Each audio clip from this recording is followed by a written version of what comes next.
Hello friends, आप सबका स्वागत है मेरे यूट्यूब चैनल द ज्ञान 7 में।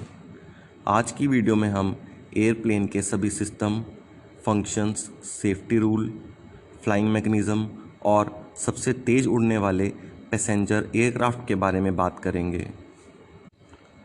1799 में कई इन्वेंटर्स फ्लाइंग मशीन की इन्वेंशन में लग गए थे और 17 दिसंबर 1903 में राइट ब्रदर्स ने किटी हॉक में 4 सफल उड़ानें भरी और भविष्य को बदल दिया।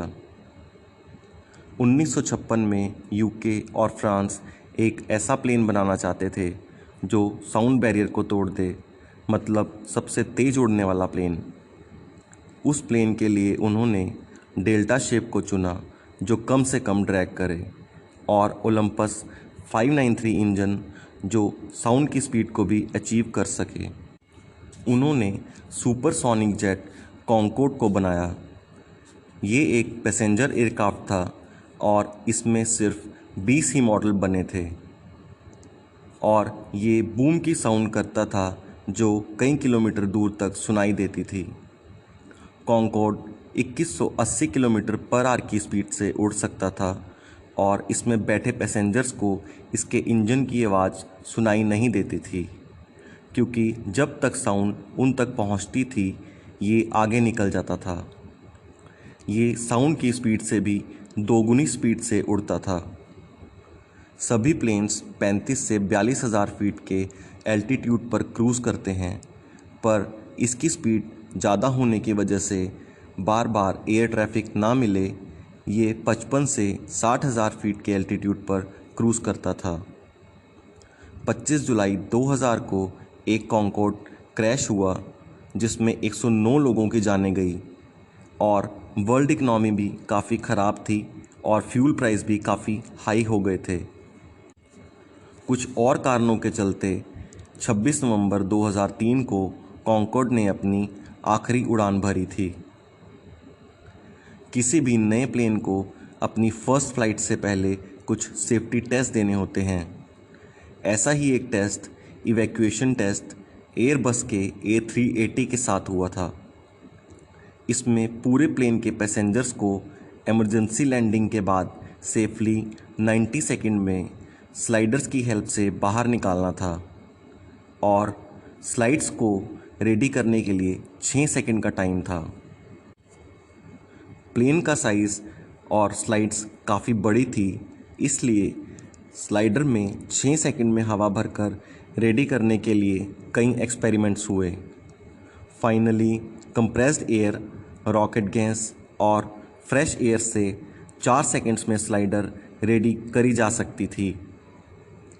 अब सिर्फ 78 सेकंड में 873 पैसेंजर्स को A380 से सेफली इवैक्यूएट किया गया और हिस्ट्री क्रिएट हुई।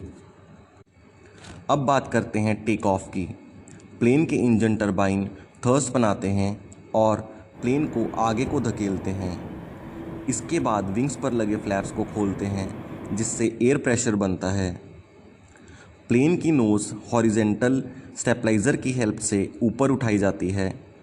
नोज़ ऊपर होने के बाद प्लेन का जो एंगल बनता है उसे एंगल ऑफ अटैक बोलते हैं।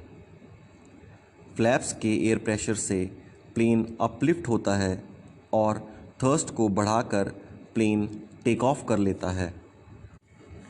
प्लेन बनाने वाली कंपनी एयरबस और बोइंग दोनों के प्लेन्स को पहचानने के लिए उनके पायलट्स के साइड विंडो और टरबाइंस में डिफरेंस देख सकते हैं।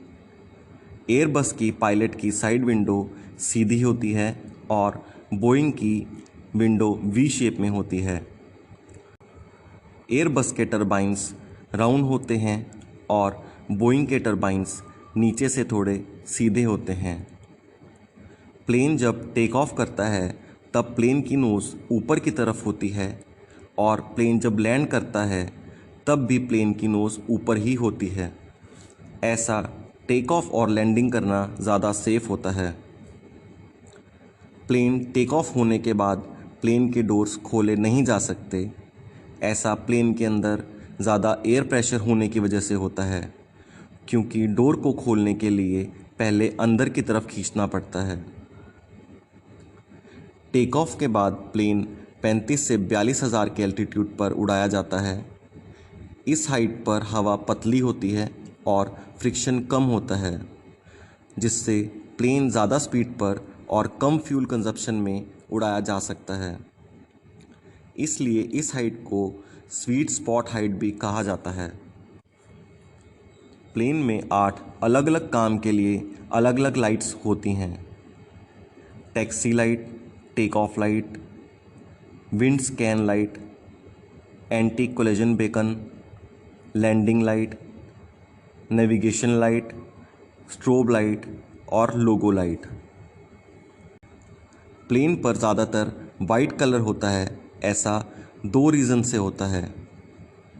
प्लेन पर कोई भी डैमेज, क्रैक या लीकेज आसानी से देखा जा सकता है और प्लेन पर ज़्यादा कलर करने से प्लेन का वेट बढ़ जाता है, जिससे फ्यूल कंजप्शन भी ज़्यादा होता है। प्लेन में 3 ऑटो पायलट सिस्टम होते हैं और ये ऑटो पायलट सिस्टम एक कंप्यूटराइज्ड सॉफ्टवेयर सिस्टम ही होता है। अगर एक एयर पायलट सही ना हो तो बाकी के दोनों एयर पायलट उसे करेक्ट करते हैं और फ्लाइंग ऑर्डर मैनेज करते हैं। प्लेन में एयर प्रेशर ज़्यादा होता है, जिसकी वजह से हमारे टेस्ट रिसेप्टर्स भी सही काम नहीं करते और हमें खाने का स्वाद भी ठीक नहीं आता। एयर प्रेशर ज़्यादा होने से हमारे कानों में भी दर्द हो सकता है। एयरपोर्ट पर कुछ दिनों के बाद पटाखे या गन शॉट फायर किए जाते हैं। ऐसा वहाँ बर्ड्स को हटाने के लिए करते हैं और एयरपोर्ट के पास से सभी फलों के पेड़ या घास को हटा दिया जाता है, ताकि पक्षियों को ना खाने को मिले और ना ही वो घास के मिलने से अपना घोंसला बना सके। 15 जनवरी 2009 को बर्ड स्ट्राइक की वजह से अमेरिकन एयरलाइंस की फ़्लाइट 159 को क्रैश लैंडिंग करनी पड़ी। ये लैंडिंग उन्होंने हडसन रिवर में की थी। प्लेन के दोनों इंजन फेल हो चुके थे और प्लेन की स्पीड भी लैंडिंग के टाइम पर 230 किलोमीटर पर आवर की थी। कहा जाता है अगर पायलट 35 सेकंड लेट डिसीज़न लेता तो क्रैश लैंडिंग न्यूयॉर्क सिटी में होती और पायलट को इस सेफ लैंडिंग के लिए कई अवार्ड्स भी मिले। प्लेन के टायर चेंज कब होते हैं, इसके लिए उनमें एक मार्क होता है। जब टायर यूज़ होता है और उस मार्क तक पहुंचता है तो टायर्स को चेंज किया जाता है। पायलट हर फ्लाइट से पहले प्लेन को चेक करता है और तभी टायर के मार्क्स को भी चेक किया जाता है। ज़्यादातर प्लेन 200 से 250 फ्लाइट्स के बाद टायर चेंज करते हैं। प्लेन में पायलट और एटीसी की सारी बातें और फ्लाइट का सारा डाटा कि प्लेन कितने बजे उड़ा, किस हाइट पर उड़ा और प्लेन का सारा डाटा ब्लैक बॉक्स में रिकॉर्ड होता है। ये बॉक्स प्लेन की टेल साइड पर होता है और इस ब्लैक बॉक्स का कलर रेड होता है। अगर प्लेन को डेस्टिनेशन पर पहुंचने से पहले इमरजेंसी लैंडिंग करनी हो तो पायलट को कुछ फ्यूल डंप करना पड़ता है। इसकी वजह यह है कि प्लेन में फ्यूल का वेट ज़्यादा होता है और लैंडिंग टफ हो सकती है।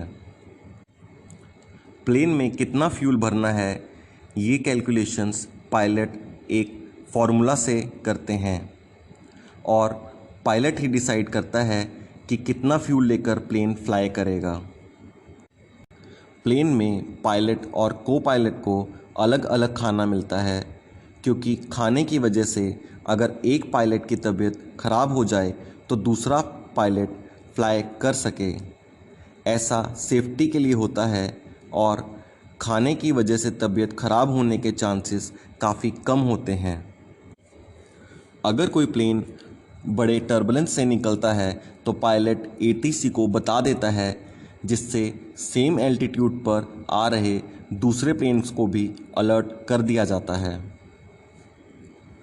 अगर कोई प्लेन दूसरे प्लेन के सामने आ जाए तो उन दोनों प्लेन्स को राइट में टर्न करना होता है।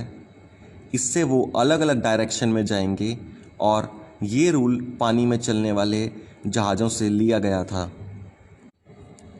एयरलाइन कंपनीज़ को एयरपोर्ट के लैंडिंग और टेक ऑफ के चार्जेस देने होते हैं।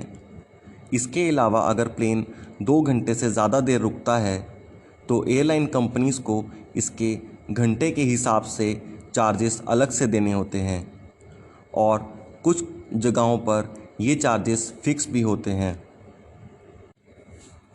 हर एयरलाइन कंपनी को किसी भी कंट्री के ऊपर से फ्लाई करने के लिए चार्जेस देने होते हैं।